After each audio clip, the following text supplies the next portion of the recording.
안녕하세요. 금요사건 파일 디바제식합니다. 2021년 11월 19일 오전 11시 반 서울지방경찰청 112 종합상황실에 경보가 울렸습니다. 스마트워치 긴급 신호가 떴던 거예요. 여러분 잠시 설명드리면 스마트워치는 보통 스토킹, 가정폭력, 성폭력에 관련해서 고위험군에 있는 피해자들의 신변 보호를 위해 지급됩니다. 지금 이 신호가 접수됐다는 건 그들의 안전에 문제가 생겼다는 거죠. 게다가 4분 뒤에 또 한 번의 SOS 신호가 울렸어요. 1분 1초가 급박한 상황입니다. 최초 신고로부터 12분이 지나고 11시 41분, 경찰은 중구 을지로 3가역 인근에 있는 오피스텔 3층에 도착합니다. 그곳에는 이미 32살 여성 A씨가 의식을 잃은 채 피를 흘리며 쓰러져 있었죠. 목 앞부분에 무려 10.5cm 정도 깊은 상처를 입은 후였어요. 오른쪽 정맥이 손상되었고요. 동맥이 절단되면서 대량의 출혈이 발생한 상황입니다. 참고로 일반적인 외상 환자의 골든타임은 1시간입니다. 하지만 동맥 절단은 사정이 달라요. 상당한 혈액이 마구 뿜어져 나오다 보니까 불과 3, 4분 만에도 의식을 잃는데요. A씨는 곧장 응급조치를 받고 병원으로 이송되었죠. 하지만 2시간 뒤인 오후 1시, 더 이상 버티지 못하고 숨을 거둡니다. 범인은 머지않아 특정됐어요. 다름 아닌 피해자의 전 남자친구 35살 김병찬이었죠. 전 남친, 요즘은 이 단어가 너무 무서운 시대가 된 것 같아요. 도대체 이들 사이에 무슨 일이 있었던 걸까요? 그 악연은 1년 전인 2020년 1월로 거슬러 올라갑니다. 두 사람은 부산에서 처음 만났습니다. 김병찬은 자신을 부동산 업계 프리랜서라고 소개를 했는데 마치 많은 돈을 버는 듯 온몸을 명품으로 치장했고 부를 과시했어요. 하지만 실체는 거의 백수에 가까운 한량이었고요. 데이트 초기 그는 A씨를 고급 레스토랑과 호텔을 데려가면서 호감을 샀습니다. 하지만 결국 시간이 흐를수록 데이트 비용을 모두 A씨가 떠안게 돼요. 남자 쪽 변명은 이랬죠. 미안, 내가 오늘 카드를 두고 왔네. 어쩌지? 내 월급이 아직 안 들어왔어. 내가 요즘 집안 사정이 좀 좋지가 않아. 가진 핑계를 대는 겁니다. 그러다 심지어 현금 400만 원까지 빌려갔고요. 두 사람 사이는 점점 멀어졌고 A씨가 혹여나 내 돈 좀 어떻게 좀 갚아달라 이런 거 언급하면 김병찬은 손찌검을 하기도 합니다.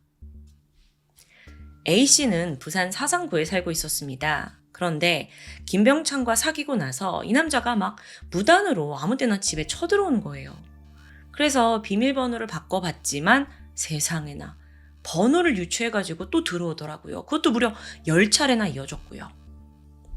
견디나 못한 A씨는 부산에 있으면 안 되겠다 싶어서 서울로 직장을 옮겨갑니다.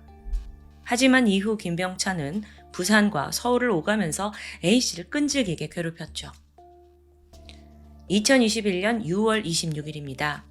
A씨는 더 이상 이 무능력하고 폭력적인 김병찬과의 관계를 이어갈 수 없다고 판단합니다.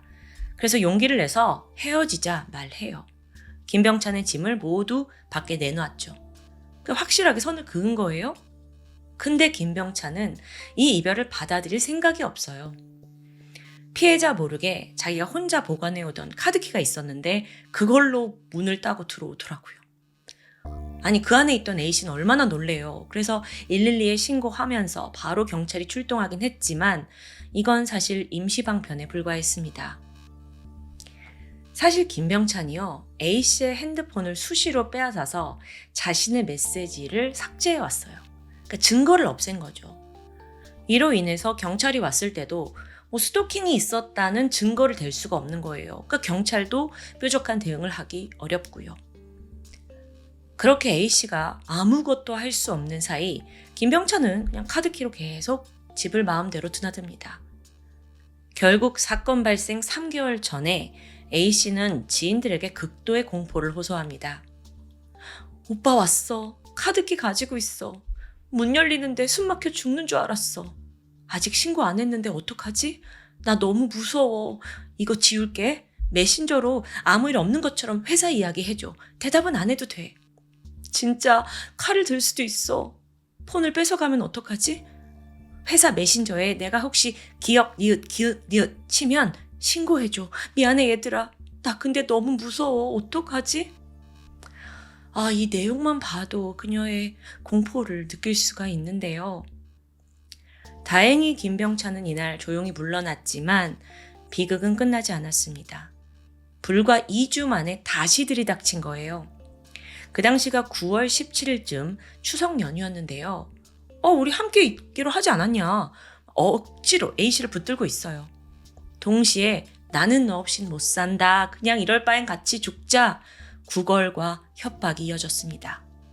참다 못한 A씨가 눈물을 흘리면서 제발 헤어져 달라고 애원했죠. 그러자 이때 김병찬은 딱 이틀만 같이 있어주면 깔끔하게 물러나겠다고 제안을 했죠. 근데 거짓이었어요. 다음날 바로 말을 바꾸더니 돌연 죽인다고 협박을 합니다. 그리고 그게 진심인 것처럼 막 주방에서 칼을 찾는 모습을 보니까 얼마나 A씨는 무서워요. 살아야겠다라는 생각에 맨발로 집을 뛰쳐나왔죠. 거리에서 살려주세요, 살려주세요 소리쳤지만 아무도 나오지 않았어요. 19일 새벽 4시 반 가까스로 관리사무실 문을 두드립니다. 그런데 그 뒤를 이미 김병찬이 바짝 쫓고 있었죠. A씨는 경비원 아저씨한테 아저씨 제가 너무 무서운데요. 도와주세요. 저희 집에 좀 같이 가주세요. 부탁을 해요. 그러다가 잠시 후 도착한 김병찬을 마주하는데 경비원이 있어서인지 그는 순순히 잘못을 인정해요. 그리고 얌전히 가방을 챙겨 집을 떠났죠. 하지만 바로 이때 그의 한쪽 손에는 A씨의 핸드폰이 들려 있었습니다.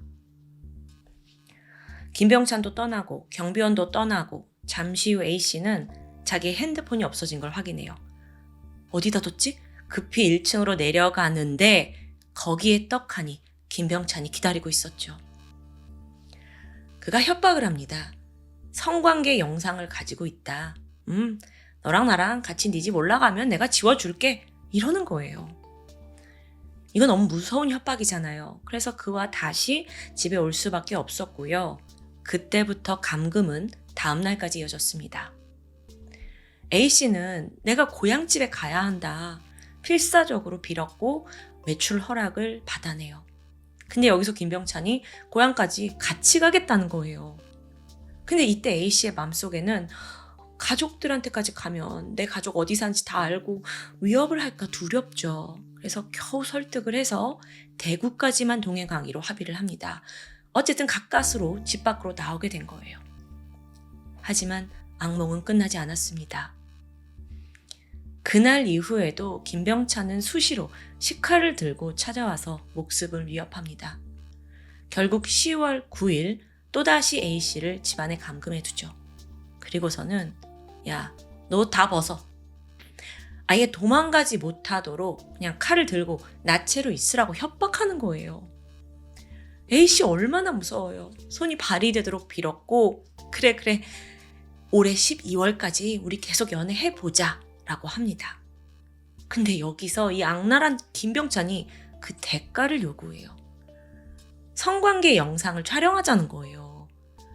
근데 A씨 입장에서는 지금 무서워서 이걸 허락한다면 나중에 이걸 또 협박의 미끼로 쓸 게 뻔하죠. 완강히 거부했고 다행히 무산됩니다. 그때로부터 한 달 후이자 사건 12일 전인 11월 7일 새벽 3시 40분. 띵동. 김병찬이 또다시 집에 찾아왔어요. A씨는 바로 경찰에 신고해서 그를 쫓아내게 되는데요. 와, 12분 만에 다시 돌아오더라고요. 근데 그나마 다행인 건 이때 A씨는 이미 친구 집으로 몸을 피한 뒤였죠. 혼자 막 들어가요, 집 안으로 김병찬이. 보니까 아무도 없잖아. 거기서 차키를 훔치고 지하 주차장에 이제 주차되어 있던 A씨의 차량 안에 들어가서 몸을 숨깁니다. 그러다 아침 6시쯤 마침 경찰이 순찰을 돌았는데 태연하게 차에서 내려서 다른 곳으로 가는 척 연기를 했고요. 경찰 가고 나서 다시 돌아왔죠. 그는 정말 이를 갈고 A씨가 돌아오기만을 기다리고 있었던 거예요. 그리고 얼마 후 이제는 김병찬이 집에 갔겠지 생각한 A씨가 집에 돌아와요. 그런데 마침 차 안에서 자기를 지켜보고 있는 김병찬을 발견하죠. 으아! 좀 너무 소름 돋잖아요. 그래서 경찰에 신고하고 신변보호 요청합니다. 이때 스마트워치가 지급이 되는데, 자, 스마트워치가 있다고 마음이 놓일 수 있나요? 그녀는 집에 가지도 못한 채 임시보호소에서 하루를 보냈고요. 다시 친구의 집으로 거처를 옮겨갑니다. 그렇게 A씨가 집을 비운 사이 김병찬은 줄기차게 그곳에 드나들었어요. 심지어 여기서 인터넷 검색을 하는데 그러면서 뭐 A씨 부모님이 어디 사는지 직장은 어딘지 다 파악하려고 한 거예요. 그러다가 사건 열흘 전인 11월 9일 오후 1시 A씨가 이제 일하고 있는 직장 인근에 또다시 등장합니다. A씨에게 내가 너 출퇴근길에 찔러버리겠다 이렇게 협박을 해요. 이때 그녀는 무려 4번째로 경찰에 신고를 접수하죠. 그날 오후 7시 24분 마침내 법원이 접근 금지 명령을 내렸습니다.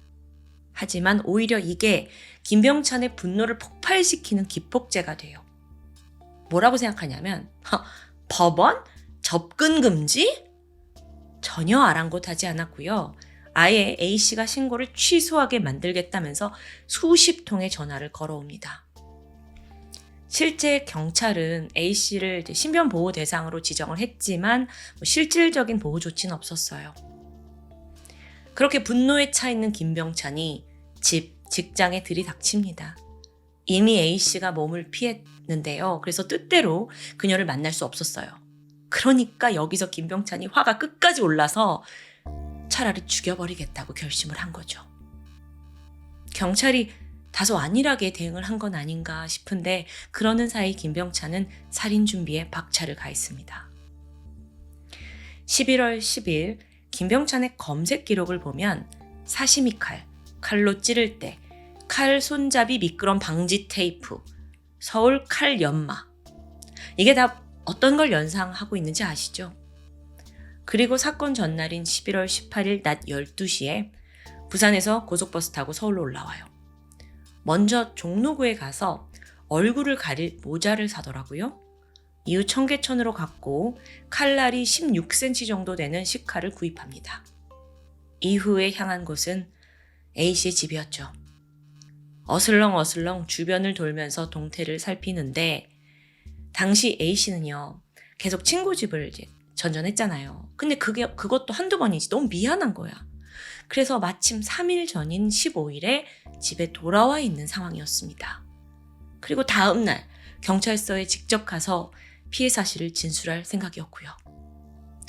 사건 당일인 11월 19일 오전 11시 김병찬은 모자와 안경으로 얼굴을 가린 채 출입키를 이용해 아파트 내부로 들어갑니다. 엘리베이터를 탔고 먼저 지하 3층 주차장으로 가요. 거기서 A씨의 차량이 있는 걸 확인했죠. 그러니까 집에 있는 걸 확인한 거예요. 그리고는 비상계단을 통해 3층으로 올라가요. 계단 한쪽에 몸을 숨긴 채 타이밍을 기다렸죠. 그러다 오전 11시 반. A씨가 집을 나서는 순간 김병찬이 순식간에 달려듭니다. 그녀를 붙잡더니 바로 품속에서 칼을 꺼내요. 먼저 그녀를 집 안으로 밀어 넣으려고 했지만 여기서 A씨가 필사적으로 버티게 되거든요. 그래서 비상계단 쪽으로 방향을 바꾸는데 이번에도 A씨가 벽을 붙잡고 필사적으로 저항했어요. 김병찬은 칼을 이렇게 휘두를 듯 위협하면서 휴대폰 빼앗았고요. 얼굴에 들이밀면서 너 경찰 신고 다 취소해! 소리칩니다. 그 공포와 두려움에 사색이 된 A씨는 말조차 제대로 나오지 않았어요. 너무 무서우니까. 근데 그녀가 뜻대로 하지 않는다고 생각이 들었는지 김병찬은 순간 칼을 높이 들었습니다. 이후 목과 등, 가슴에 무려 14차례 무차별적인 공격이 이어졌죠. 그리고 A씨는 특히나 목에, 동맥에 치명적인 자상을 입습니다. 범인 김병찬은 쓰러진 A씨를 그냥 내버려 둔 채 현장을 빠져나왔습니다. 그런데요, 심지어 도주 과정도 치밀해요. 신사역 남자 화장실에 들어가서 먼저 A씨의 핸드폰을 쓰레기통에 버렸고요. 자기 핸드폰은 비행기 모드로 전환을 해서 위치 추적을 피해요. 이후에 피가 묻은 옷을 벗고 새 옷으로 갈아입었고요. 오후 12시 18분 잠원동의 한 편의점에 가더니 버젓이 신용카드로 물품을 구매합니다. 근데 이게 사실 교란책이었어요. 자기가 서울에 계속 있는 듯한 흔적을 남기려는 거죠. 이후에는 현금으로 택시를 타고 성남 종합터미널로 가서 바로 고속버스 타고 자신의 고향 부산이 아닌 대구로 갑니다. 대구의 한 모텔에서 은신하게 되죠. 당시의 교통편과 모텔 모두 현금으로 결제했고요. 치밀하죠? 근데 이 범인의 정말 잔혹함이 여기서 끝나지 않습니다. 이제 사건을 저지르고 그날 밤이에요. 대구에 있었다고 했잖아요. 근데 지역에 있는 티켓 다방을 검색해요. 그러니까 성매매를 생각한 거죠. 게다가 그 다음 날에는 부산 경남 지역의 최대 성매매 알선 사이트에 8번이나 접속한 기록이 남아 있습니다. 아니, 그렇게 집착하던 여자친구를 살해해놓고 지금 성매매? 양심의 가책은 없는 거예요? 다행히 범인이 빠르게 특정되었고 사건 다음 날인 11월 20일 오후 12시 40분 경찰은 대구에 숨어있던 김병찬을 검거했습니다. 그는 체포가 된 후에 유치장에서 혀를 깨물고 자해를 시도했지만 생명에는 지장이 없었죠. 2022년 6월 김병찬의 1심 재판이 열렸습니다. 검찰은 계획적인 보복 범죄다라고 적용을 했어요. 여러분 참고로 신고 혹은 고발에 의해서 보복의 의도를 가지고 살인을 저지를 경우 국내에서는 가중처벌됩니다. 일반 살인사건 같은 경우에는 최소 5년의 징역형이지만 보복범죄는 최소 10년 이상의 징역에 처해져요. 자, 여기에 대해 김병찬은 보복 목적은 맞지만 계획은 아니다. 우발적 범행이었다면서 혐의를 최대한 줄여보려고 노력하더라고요. 그 진술을 좀 들어볼까요? 자기는 단순히 대화를 좀 하려고 갔는데 A씨가 지레 겁을 먹고 그 신고 버튼을 눌렀고 그래서 그렇게 어쩌다가 실랑이를 하다가 우발적으로 찔렀다는 거예요. 너무 허술한 변명이었죠. 게다가 지난 9월, 10월 그녀를 감금한 사실에 대해서도 뻔뻔하게 부인합니다. 직장에 찾아간 건 맞지만 협박은 한 적 없다고 항변했고요. 아니 그럼 너 이렇게 전화 수십 통 한 건 뭐냐? 실수였대요. 동시에 그는 오히려 죽은 A씨를 피해 망상에 빠진 사람으로 몰아세웠어요. 이 새끼 아주 반성의 기미는 전혀 없는 거예요. 자, 이제 검찰 쪽에서 반박할 타임입니다. 먼저 인터넷에 사시미칼, 칼로 찌를 때 이런 살인 관련 검색했었죠? 또 범행 전날 미리 흉기와 모자 구매했어요. 또 범행 당일 주차장에서 피해자 차 있는지 확인했죠. 치밀한 준비를 했다는 명확한 증거입니다. 그럼 여기에 대해 또 김병찬이 뭐라고 변명을 했는 줄 아세요? 이게 아주 코미디예요. 모자를 산 이유는 내가 버스를 타고 오느라 뒷머리가 눌려가지고 산 거래요. 그리고 칼은 그냥 단순 위험용이었고요. 듣고 있는 저도 정말 어처구니가 없어요. 1심 재판부는 그의 주장을 전혀 받아들이지 않았습니다. 교제를 거절했다는 이유만으로 잔혹하게 살해한 점을 지적했고 죄질이 극히 불량하다고 판단했죠.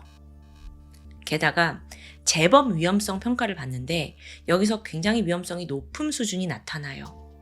자, 그래서 높은 형을 받을 줄 알았는데 그가 이제 범행을 모두 자백했고 전과가 없는 초범이라는 이유로 검찰이 제시했던 무기징역이 아닌 징역 35년과 위치 추적 전자장치 부착 15년이 선고됩니다. 자, 35년. 낮은 형량은 아닌데 여기에 김병찬은 곧바로 항소합니다. 그러면서 형량이 지나치게 무겁대요. 자, 과연 어떤 판결이 내려졌을까? 2022년 9월 2심이 열립니다. 피의자 김병찬에게 원심을 파괴하고 징역 40년을 선고한다. 땅, 땅, 땅. 와, 이거 어떻게 된 일이냐면요. 사실 김병찬이 1심 선고 직전에 반성문 하나를 제출했어요. 근데 이게 오히려 도구로 돌아온 거죠. 그 내용을 좀 볼까요? 100번 잘해도 한 번 잘못하니 모든 게 제 잘못으로 치부되는 것 같고 다 제 잘못으로만 돌아오는 것 같습니다. 안타깝지만 제 잘못을 생각하면 그냥 미안한 뿐입니다. 이거 뭐 거의 이 악물고 쓴 것 같아요. 웃기셔 정말. 변명과 자기 연민만 가득하죠. 결국 2심 재판부는 그가 전혀 죄를 뉘우치지 않는다는 걸 판단했고 대법원까지 상고를 기각하면서 40년형이 확정됩니다. 정말 최근에 본 사건 중에 무기징역 외에 가장 형량이 높았던 건 아닌가 싶은데요. 하지만 아직 사이다는 아닙니다. 이 사건이 알려지고 나서 무엇보다 스마트워치가 정말 이게 유용한 거야? 이게 제때 쓸 수 있는 거야? 그리고 경찰이 너무 안일하게 대응한 거 아니야? 비난 여론이 이렇습니다. 자, A씨가 보낸 첫 구조 신호로부터 경찰이 현장에 도착할 때까지 12분이 걸렸어요. 1분 1초가 급한 지금 동맥이 절단된 상황에서 12분은 너무 길죠. 근데 이게 사실 잘못된 위치 정보 때문이었다는 게 드러나요. 왜냐하면 애초에 좌표가 A씨 집이 아니라 거기서 500m 떨어진 다른 곳으로 잡혔기 때문이에요. 참고로 스마트워치는 약 2km의 오차 범위가 존재한다고 합니다. 그렇다 보니까 오히려 핸드폰 GPS보다 정밀도가 떨어진대요. 그래서 실제로 A씨는 회사에 김병찬이 찾아왔었잖아요. 그러니까 지인들한테 막 비상 연락을 했거든요. 이때 정확하게 위치가 전송되면서 빠르게 대처가 가능했고요. 아니 그럼 경찰이 준 스마트워치보다 일반 핸드폰이 더 낫다는 거잖아. 이건 심각한 문제 아닐까요? 스마트워치는 신변 보호를 위해 주는 거라면서요. 이 부분은 사실 사건 3년 전부터 꾸준히 지적이 되어 왔지만 개선된 점은 없었습니다. 그렇게 경찰, 시스템의 안일한 대응으로 남겨진 상처는 고스란히 유족의 몫이 되었죠. 사망한 A씨는 세 아이들 중 장녀였습니다. 두 동생을 살뜰히 챙기고 부모에게도 든든한 버팀목이 되어준 딸이었죠. 매일 가족 톡방에서 대화를 주고받을 만큼 이 사이가 돈독했다고 해요. A씨의 부모는 혹여나 그런 처참한 죽음을 맞이한 딸이 사후에 좋은 곳에 가지 못할까봐 마음 놓고 울지도 못한다고 말합니다. 스토킹에 의한 보복살인 이젠 낯설지 않습니다. 근데 오늘 사건 무려 4년 전 사건이에요.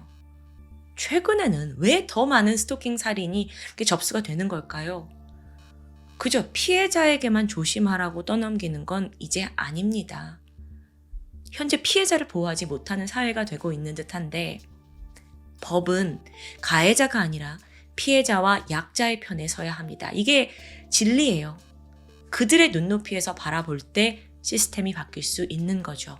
그리고 반드시 바뀌어야 하고요. 마지막으로 피해자 A씨의 명복을 빌겠습니다. 지금까지 금요사건 파일 디바제시카였습니다. 안녕하세요. 금요사건 파일 디바제시카입니다. 평범한 회사원이던 27살 여성 장씨. 2005년 당시 그녀는 매일 설레는 나날들을 보내고 있었습니다. 2년 전부터 교제해오던 남자친구와 올해 10월 결혼을 앞두고 있었기 때문이에요. 예식장도 미리 봐뒀고 드레스도 맞추고 웨딩 사진도 찍고 정말 눈코뜰 새 없이 바쁜 시간들이었죠. 그러던 2005년 6월 24일 결혼식을 불과 4개월 남겨둔 무렵에 사건이 발생합니다. 그날 아침 8시 장 씨는 평소처럼 출근을 하기 위해서 경기도 성남시 상대원동에 있는 자택을 나서고 있었습니다. 보통 자동차로 출근을 하는데요. 이 동네가 골목이 좁아서 집 앞에 주차하기가 힘들어요. 그래서 인근 공영 주차장에 차를 대곤 했죠. 그렇게 10분 정도 걸어서 주차장 도착했고요. 다시 5층으로 올라가서 자신의 흰색 차량으로 다가갑니다. 이른 아침이라 그런지 주차장이 한적했어요. 또각또각 장 씨의 구두 소리만 들렸죠. 삑! 잠금을 해지하고 차문을 여는 순간 누군가 뒤에서 그녀를 덮쳤습니다. 즉각 등 뒤에 찌를 듯한 통증이 전해졌죠. 장 씨가 비명을 질러요. 살려주세요! 누구 없어요? 이때 괴한은 장 씨 어깨를 잡았고 곧장 옆구리에 칼을 꽂아 넣습니다. 그리고 이어서 28차례나 계속 무자비한 공격을 이어갑니다. 장 씨는 온몸이 피투성이가 된 채 그대로 쓰러져요. 정말 너무도 갑작스러운 공격이었죠. 그러면서 장 씨 온몸뿐만 아니라 바닥, 흰색 차량까지 다 빨갛게 물들었습니다. 안타깝게도 그녀는 많은 피를 흘리면서 현장에서 즉사합니다. 이때 괴한은 그녀의 사망을 확인한 후 핸드백을 챙겨서 유유히 도주했죠. 결혼식을 코앞에 둔 예비 신부에게 왜 이런 끔찍한 범행이 벌어진 걸까요? 근데 안타깝게도요, 현장에서 범인을 특정할 만한 단서가 나오지 않습니다. 2005년 당시에 CCTV나 블랙박스가 지금처럼 보편화되지 않았잖아요. 그러니까 증거가 턱없이 부족한 거죠. 물론 경찰들은 그 주차장 인근 골목까지 전부 CCTV 수거했지만 용의자는 포착되지 않습니다. 이대로라면 난항이 예상되는 사건이었어요. 초조해하던 경찰들은 일단 목격자를 찾아 나섭니다. 혹여라도 이 주차장에서 비명을 들었거나 괴한이 뛰어가는 걸 본 사람이 있지 않을까요? 그래서 경찰이 현수막을 내걸고 제보를 기다리게 되는데 유의미한 목격담은 나오지 않았죠. 한편 경찰들은 이 범인이 왜 살인을 했을까 그 동기에 주목합니다. 사건 당시 범인이 칼로 공격을 한 후에 핸드백을 가져갔어요. 즉 이건 강도살인일 가능성이 다분하죠. 그런데요, 현장을 둘러본 수사관의 생각은 좀 달랐습니다. 우선 사건이 발생한 이 공영 주차장, 이 장소가 애초부터 강도살인에 적합하지 않아요. 왜냐하면 장 씨 차가 5층에 주차되어 있었죠. 즉 범인도 5층까지 올라가야 하는데 그러는 도중에 사람들과 마주칠 가능성이 있습니다. 그 부담감을 안고 굳이 5층에서 강도살인을 했다? 이게 일반적인 수법과는 좀 거리가 멀었던 거죠. 또한 사건이 발생한 시간도 일반적이지 않아요. 오전 8시 30분쯤, 그때는 출근 시간입니다. 보통 주차장에 사람도 많고 또 빠져나가는 차량도 꽤 돼요. 장 씨가 살해당한 그 시각에 정말 우연히도 사람이 없었을 뿐이었고요. 실제로 장 씨는 10분 만에 발견이 되었고요. 즉 강도의 입장에서 봤을 때 절대 여기가 범행을 하기에 최적의 장소가 아닙니다. 뿐만 아니라 장 씨의 몸에 남아있는 흔적도 이 사건이 단순하지 않다는 걸 암시합니다. 28번이나 찔려서 사망했어요. 명백한 오버킬이죠. 보통 강도살인의 경우에는 빨리 제압하고 물건 훔쳐서 도망가야 하잖아요. 그래서 급소를 몇 번 찌르는 게 대다수라고 합니다. 즉 이 사건은요, 장 씨 개인적으로 관련된 어떤 치정이나 원한에 의한 보복살인일 가능성이 높습니다. 주변에 범인이 있다는 거죠. 그게 물론 가까운 사이일 수도 있지만 혹은 이미 연락이 끊겼거나 제3의 주변 인물일 가능성도 있고요. 그래서 경찰이 그 모든 걸 열어두고 본격적인 수사를 시작해요. 여기서 문제가 발생하죠. 아니, 장 씨 주변에 좀처럼 원한을 가진 사람이 없는 겁니다. 결혼을 앞둔 27살 여성을 누가 그토록 죽이고 싶었을까요? 그런데 이때 경찰이 주목한 게 결혼이었어요. 만약 치정과 관련된 범죄라면 결혼이라는 게 기폭제 역할을 한 게 아닌가? 라고 생각한 거예요. 그러면서 의심의 화살은 즉각 피해자의 예비 남편 30살 지 씨에게 향합니다. 사건 발생 시각, 그는 이미 회사에 출근한 상태였어요. 알리바이가 확실한 거죠. 그럼 혹시 원한을 가진 다른 상대가 있나? 근데 지 씨 또한 평범한 회사원이라 얽힌 관계가 없습니다. 이쯤 되니까 경찰의 뇌리에 스치는 가설. 혹시 결혼이랑 관련된 제3의 인물이 존재하는 거 아니야? 주변인들 반경 넓혀서 조사가 진행되자 그 예상은 적중합니다. 30살의 여성 김 씨를 주목하게 된 거예요. 자, 김 씨. 그녀는 예비 신랑 지 씨가 이 피해자 장 씨를 만나기 전에 교제했던 전 여친입니다. 지 씨와 김 씨, 이 두 사람은 대학 동창으로 만나서 친구 사이였었는데 어느 순간부터 좀 관계가 깊어졌어요. 그러다가 2년 전인 2003년 7월 결혼을 전제로 본격적인 교제를 시작했죠. 당시 주변 사람들은요, 이 커플이 오래 알기도 했고 당연히 결혼할 거야 라고 여겼다고 해요. 굉장히 잘 어울리는 커플이기도 했고요. 김 씨, 그러니까 여자 김 씨도 당연히 그렇게 여기면서 자신이 약혼했다라는 사실을 주변에 공공연하게 알렸습니다. 당시 그녀는 중학교 교사로 재직 중이었는데 학교에서 약혼 사실을 모르는 사람이 없었을 정도라고 해요. 그러다가 돌연 지 씨가 이별을 통보한 겁니다. 그리고 두 사람이 사귄 지 3개월 만에 헤어진 거예요. 근데 여러분, 혹시 여기서 좀 이상한 점 눈치채셨나요? 예비 신부, 그 피해자 장 씨와 신랑 지 씨가 만난 건 2년 전이라고 제가 앞서 말했어요. 근데 전 여친과 2003년 7월부터 10월까지 연인 관계였다? 네. 남성 지 씨가 그녀와 교제 중에 바람을 핀 거예요.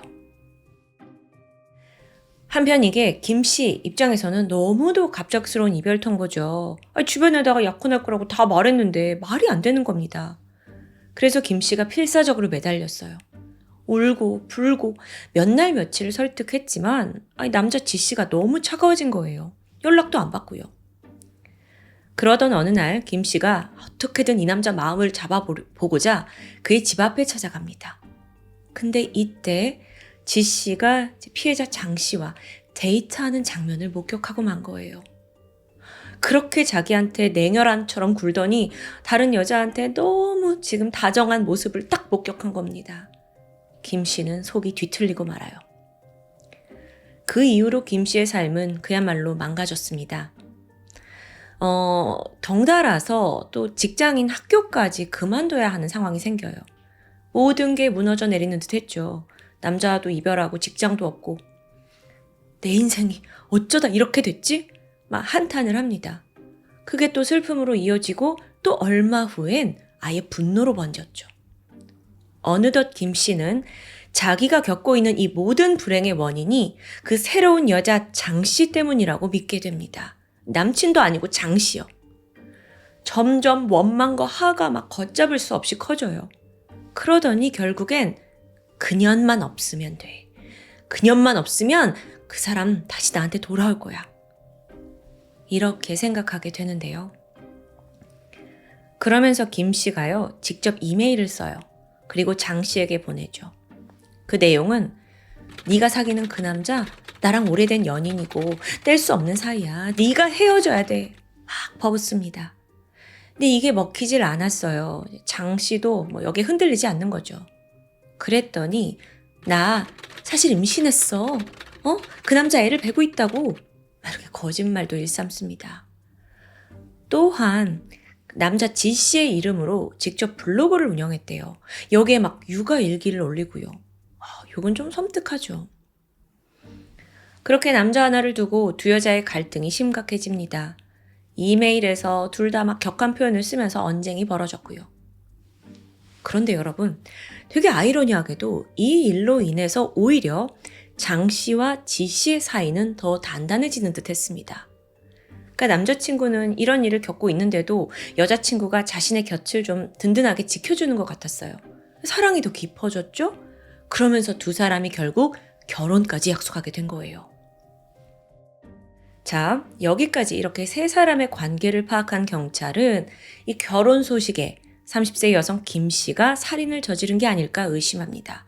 충분히 동기가 있어 보였죠. 근데 그녀를 섣부르게 용의선상에 두기에는 또 문제가 있어요. 왜냐하면 사건 당일 김 씨는요, 사실 현장에서 멀리 떨어진 곳에 있었다는 게 확인됐기 때문입니다. 그럼 이 사람이 아닌가? 경찰도 답답해요. 막다른 길에 부딪혔죠. 동기는 완벽한데 현장에 없었다? 그럼 이거 혹시 청부살인 아니야? 즉각 수사팀은 김 씨의 인터넷 검색 기록을 추적해요. 그 결과 매우 이상한 점이 발견됐죠.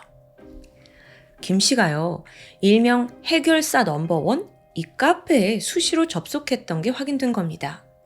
이 카페가 뭐냐면 저희가 무슨 일이든 다 해드립니다 라는 슬로건을 내걸고 있는 소위 청부살인 브로커였던 겁니다. 충격이죠. 근데 이거 외에도 그냥 드나들었다는 증거 외에도 분명 뭔가 있을 건데 의심을 했고요.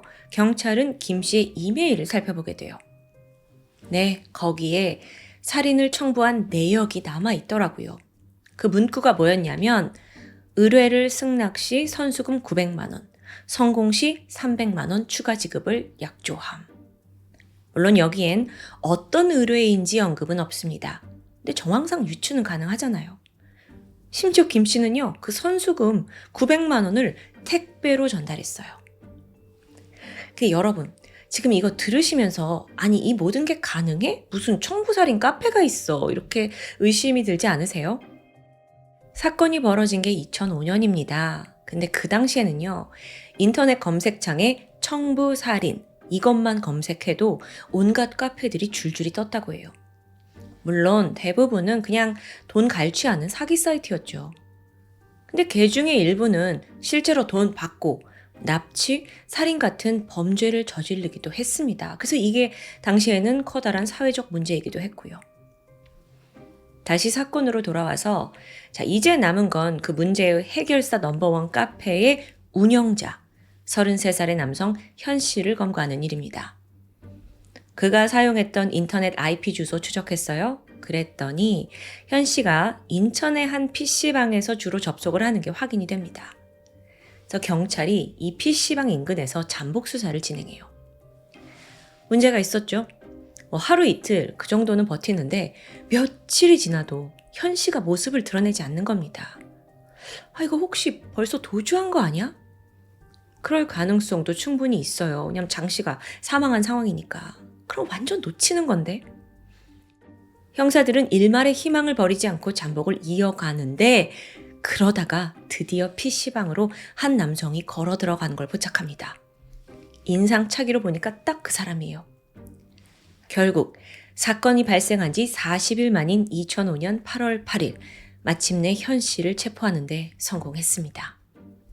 그런데 아직 끝은 아니죠. 살인 혐의로 검거된 현 씨가 피해자 장 씨가 나는 누군지 모른다 딱 잡아떼는 거예요. 완강하게 범행을 부인합니다. 아니 근데요, 이게 좀 황당해요. 경찰이 이제 소지품 검사를 하려고 이제 무심코 바지 주머니에 있는 거 다 내놔라 했는데 거기서 웬 사진 한 장이 떡 나오는 겁니다. 피해자 장 씨예요. 심지어 뒷장에는 연락처까지 적혀 있고요. 그래서 경찰도 야, 너 누군지도 모르는 사람이라면서 왜 이 사진하고 연락처를 가지고 다니냐? 이게 말이 되냐? 너무 뻔한 거짓말에 경찰도 황당했던 거죠.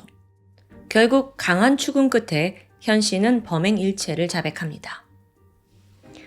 사건 2주 전인 6월 10일이었습니다. 지금 질투에 불타있는 김 씨가 해결사 넘버원 카페를 통해 현 씨와 접촉합니다. 그리고 운영자에게 청부살인을 의뢰했죠. 현 씨는 자신을 막 해결사라고 의기양양했는데 실제로는 좀 사기꾼에 가까워요. 그간 온갖 사건을 접수받았더라고요. 떼인 돈 받아달라는 사람도 있고 공무원 시험지 빼돌려달라는 사람도 있더라고요. 복수해달라는 사람까지 별의별 사건이 다 접수되었죠. 여기서 현 씨의 수법은 그래 내가 원하는 대로 다 해줄게 하면서 선수금을 요구했고요. 그냥 그 돈만 받고 챙기는 거예요. 그렇게 가져간 돈이 무려 6,200만 원가량입니다. 돈 받고는 잠수 타는 게 일쑤였고요. 어차피 의뢰인이 신고를 못한다라는 점을 이용한 거예요. 그런데 왜 이번에는 살인에 가담을 한 걸까요? 왜 그랬냐면 현 씨와 김 씨 두 사람이 살인을 의뢰하는 과정에서 김 씨 이야기를 듣게 된 거예요. 그러다 불현듯 깊게 공감을 합니다. 왜냐하면 자기 또한 사랑했던 여자에게 아주 크게 배신당한 적이 있었거든요. 그게 3년 전이었는데 동거녀가 현 씨의 친동생과 바람을 핀 겁니다. 그러면서 현 씨는 한순간에 여친도 동생도 잃게 됐고요. 배신감에 치를 떨었죠. 그리고 상실감이 너무 커서 오랜 시간 방황을 했다고 해요.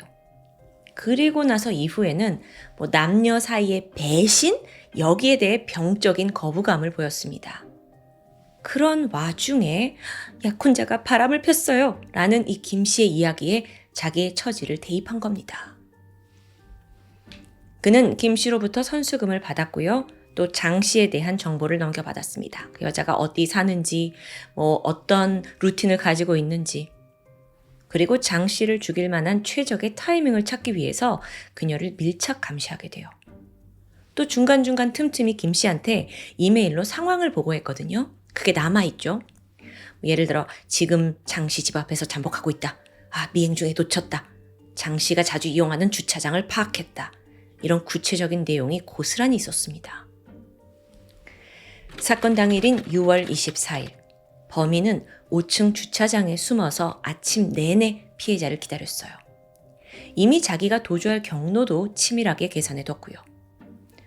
그러다 8시 30분쯤 장 씨가 주차장의 모습을 드러냈고 차로 다가옵니다. 그녀가 문을 여는 순간 현 씨는 준비해간 흉기로 그녀를 찌르고 만 거예요. 이 공격에 장 씨가 막 비명을 질렀잖아요. 근데 이때 현 씨도 놀랬습니다.